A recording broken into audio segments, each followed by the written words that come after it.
Mr. Shafkat Mahmood for sparing time from his pressing engagements and joining us today on this occasion. Ladies and gentlemen, today we have gathered here for an extensive and informative session on how Pakistan has performed in research and innovation landscape of Pakistan. A global leader in providing trusted insights and analytics to accelerate the pace of innovation and offering solutions to improve upon scientific and academic research, Clarivate Analytics is holding its first session in Pakistan. Ladies and gentlemen, without research, the modern world, with all its facilities, comforts, and technological advancements, would simply not exist. Be it story, skyscrapers, or drilling in the depths of the oceans for natural resources. Suffice to say that mankind would neither be able to find solutions to the myriads of challenges it faces, nor create new wealths, comforts, and horizons. Researchers around the world are scrambling to find cures to diseases, ways to pack more memory in smaller volumes, faster computers via quantum computing, mechanisms for interplanetary travel, stronger and longer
and top 100 in Asia, as per the US ranking, which is the most widely accepted and Pakistan, to be ranked amongst top 100 under 50 years old universities, the fastest emerging universities in the world, ranked as 51st in the world. Our research areas aligned with United Nations Sustainable Development Goals and fared very well amongst the 76 countries which are foreign and national funding agencies, and has produced both include the US-Pakistan Center of Advanced Studies in Energy, the boasts of some of the best labs in the country, and cutting-edge research on all. We have also National Center of Artificial Intelligence and National Center of Robotics and Automation. Again, both centers won in an open competition amongst 200 universities. Medical Device and Development Center, manufacturing of cardiac stents, first time in the history of 70 years history of the country, 1/7 the price of the imported ones. Last 2 years.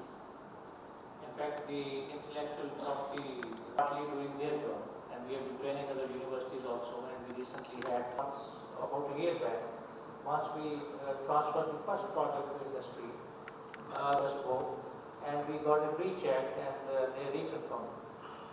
And that was a product which was a 3-phase load balancer, which is shown on the screen, and which was picked up by one of the MPs per year in importing. Similarly, one of the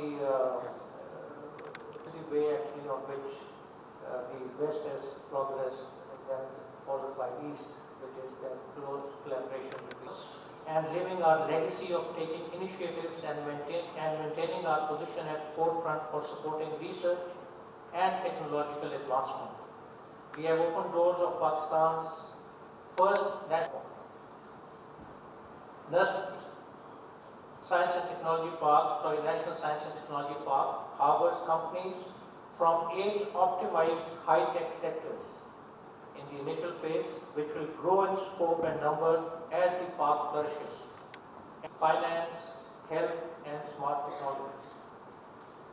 Companies in each of these sectors will be expected to collaborate with their corresponding researchers in the schools and colleges to boost applied research.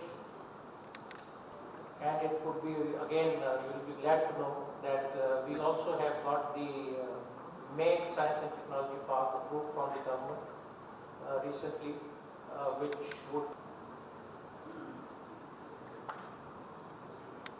Rectors from, I believe we have here a good representation from all over Pakistan, funders, esteemed colleagues from research community.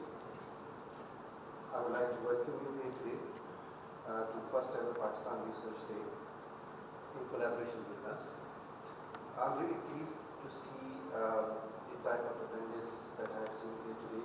I can see some familiar faces here already, but it's also good to see new faces. And I think that was one of the objectives here, to bring you all here on this platform and connect with you. Okay. And the plan was to actually listen to the researchers and users, people who are at the heart of research. I've been to different parts in Pakistan, Peshawar, here in Islamabad, Lahore, Karachi, and the vibe was very similar.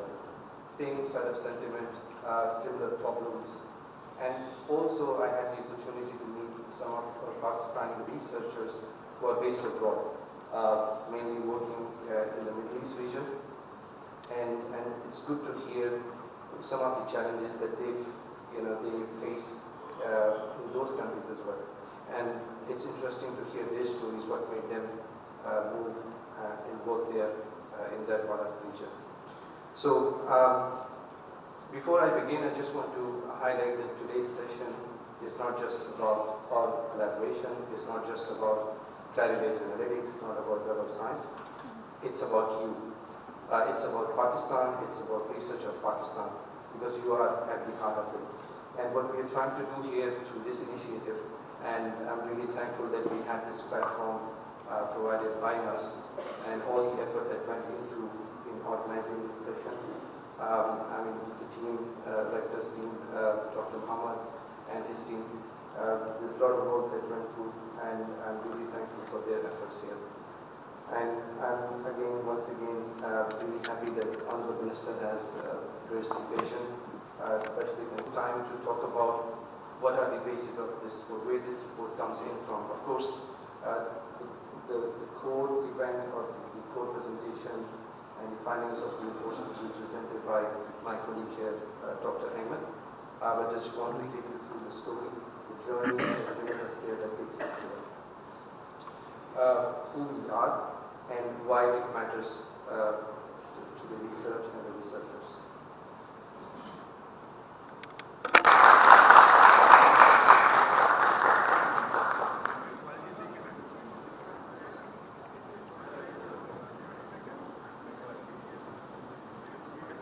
Bismillahirrahmanirrahim.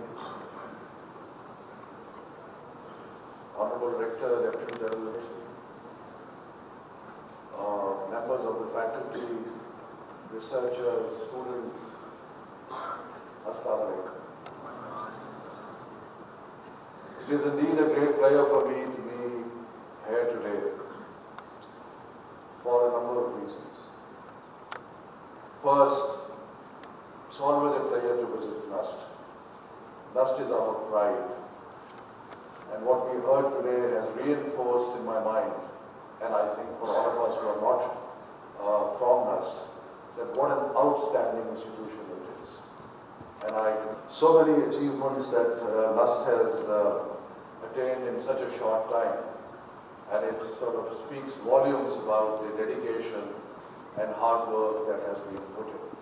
And it also shows us that with the proper incentive, with the proper concentration and hard work and focus, it is possible to create institutions of excellence and centers of excellence. So this is an example of what can be achieved. It's also a pleasure to hear what Clarivate has done. It's obviously a world-class company and has done a lot of very great work in research. And I'm very glad that Clarivate is, in a sense, coming to Pakistan, and that our researchers and our collaboration is going to produce very, very good results. It's also an honor to be the guest or a participant in the Pakistan Research Day. I must confess to you that I was not even aware that there is such a thing as a Pakistan Research Day. But I'm very, very happy to see that there is such a thing. And if there wasn't one before, we have started it and we are going to continue this tradition. When I first went to study abroad, I found that university professors can't survive if they don't do research and publish. And for a while I was teaching when I was a very, very young man, and I realized that there are very, very few people in Pakistan who are doing research. So the fact that now research culture has picked up, the fact that some of the most interesting statistics that have been shown that Pakistan's publications have grown 300% over the past decade. And what is most important is that Pakistan is 43rd in highly cited papers in the world. Now that's a really tremendous achievement, and it, I think is an indication that research is now becoming very much a part of our academic landscape. And clearly the impact factor and the fact that our articles and our research papers are being published in various journals is a huge thing, and very satisfying for those of us who have something to do with education. What we have to obviously encourage is to have research which is relevant. And relevance is of two categories. Pakistan faces a lot of different problems in different fields. Let's give an example, agriculture. Pakistan is an agriculture country, but over the years, we are beginning to face many problems in agriculture. Water shortage is one of the problems. Pest attacks is another of the problems. So the research has to be directed towards resolving the problems that the nation faces. I'm sure it is being done. I would not, because I don't know in detail, so therefore I would not say that it is not being done. But we have to direct the research more and more towards resolving the problems that the nation faces. Also, it was mentioned earlier, and I think it's also very, very important, that linkage with industry of research is exceedingly important. We have had a situation in our higher education where we have produced PhDs, we have produced people who with very, high-level degrees, but who can't get a job. In fact, at this moment, there are 600 PhDs, approximately, who are still looking for a job. So that does not reflect very well on our education priorities, that if people who reach such high degrees of excellence are not able to get a job. So we have to make our education relevant, and we have to make our research relevant. And I think therefore the linkage with the industry and linkage with government policy is very important. In fact, in our ministry now, I have reached out to academic institutions and given them problems which I thought that are in the field of education, and asked them to guide us. That how do we, for example, after 72 years, our literacy rate hovers around 60%. So why why have we not been able to increase the literacy rate? So many policies have been made over the years, so much of adult education, this, that, and the other, but at the end of the day, what are we seeing? What we are seeing is that literacy is still hovering around 60%. So why don't we have a research on this to see why are the factors, and some research has been done on it, but more needs to be done to determine that how do we make sure that we are able to reach at least 90%, and what are the methodologies that we can use to reach that level which we should have been anyway. So this is just one example of the kind of relevance of research. There are so many, there are hundreds in fact.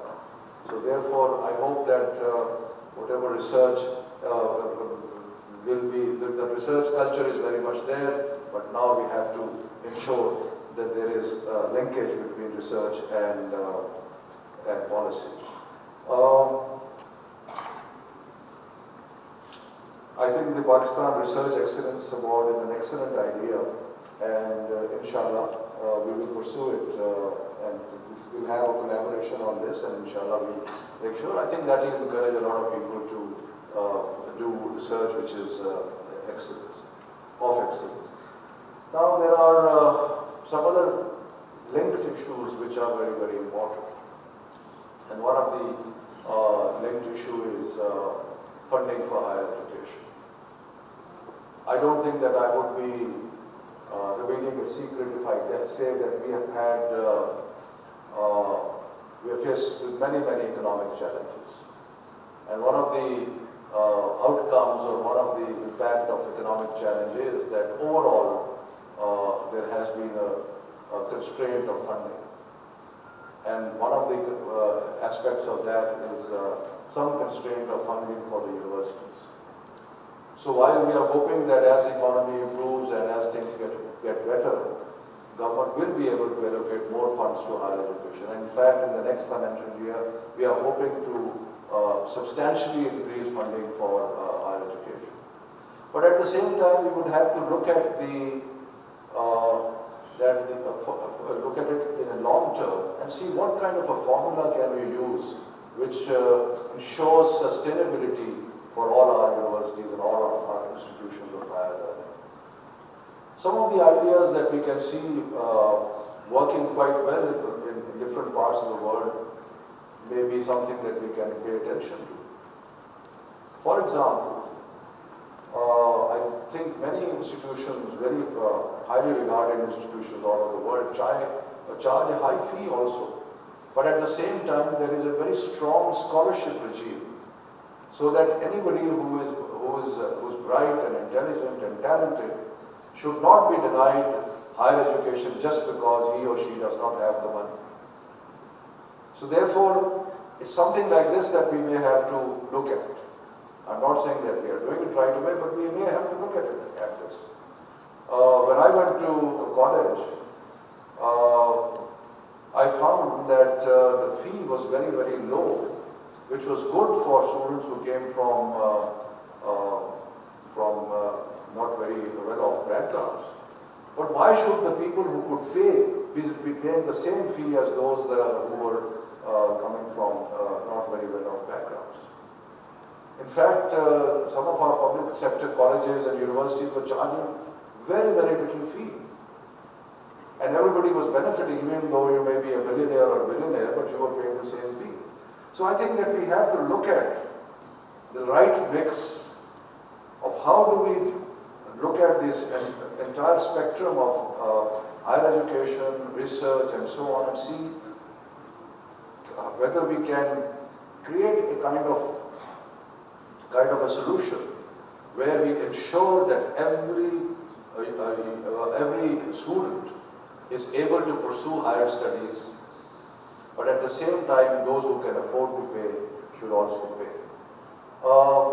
We have taken a step in this direction, and the step that we have taken is that this year, government has announced through the ESAS program an allocation of 5 billion to Higher Education Commission for scholarships. So 50,000 undergraduate scholarships are going to be given this year by the Higher Education Commission. Now this is a step in the right direction, but I think we should also be able to look at some of the other attendant issues, and I think our economists and others can work out the details of this and see that while nobody is denied higher education because of lack of resources, there are others who should be able to pay. And then there is an attendant issue of pensions also. Many of the universities are under severe strain because the pension bills are very high. In fact, the pension bills all over the government sector are very high. So, I mean, I'm just referring this that these are areas of concern for the government, and these are areas where perhaps even research can be very helpful in creating models that can work.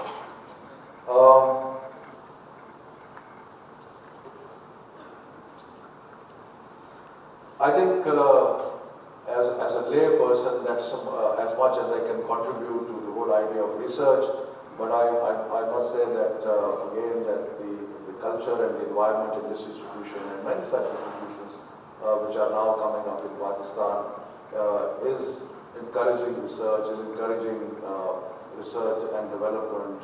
So I think one thing that I would like to mention here, because it was mentioned by Mr. Faisal Mahmood, we are also launching a fairly extensive program in most of the universities in the country of incubation centers.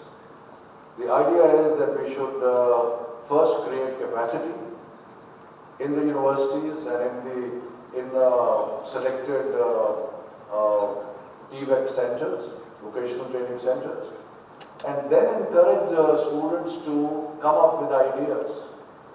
And the best part is of this program that we are now getting ready to launch is that those ideas which pass through a certain scrutiny and are considered to be very promising will also be given financial assistance to start their businesses. So it's not just that we are creating incubation centers, but we are also taking the next step of funding those ideas which are promising and truly innovative. In fact, yesterday, Microsoft had organized a competition of ideas, and I was there, and it's fascinating and heartening to see how Pakistani young people are coming up with such outstanding ideas. And I have absolutely no doubt that over the years, Pakistan is going to be one of the countries in the world with a lot of innovation, a lot of ideas, and a lot of employment in the country will be generated because of the ideas coming out through these startups. So these are just a number of things. I can tell you that Prime Minister Imran Khan is deeply concerned about education and the startup programs and scholarship programs are a reflection of that. I thank you again. I thank the rector. I thank the Clarivate for inviting me to this event. Thank you very much.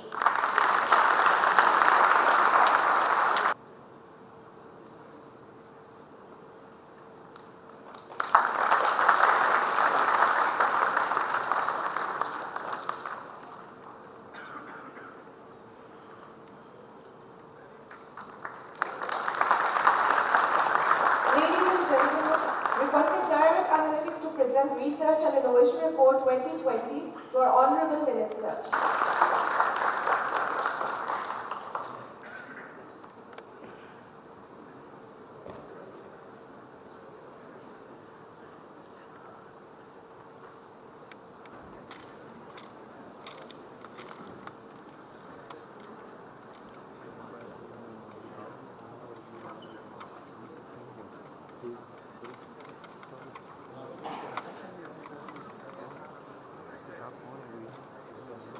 Thank you very much, sir.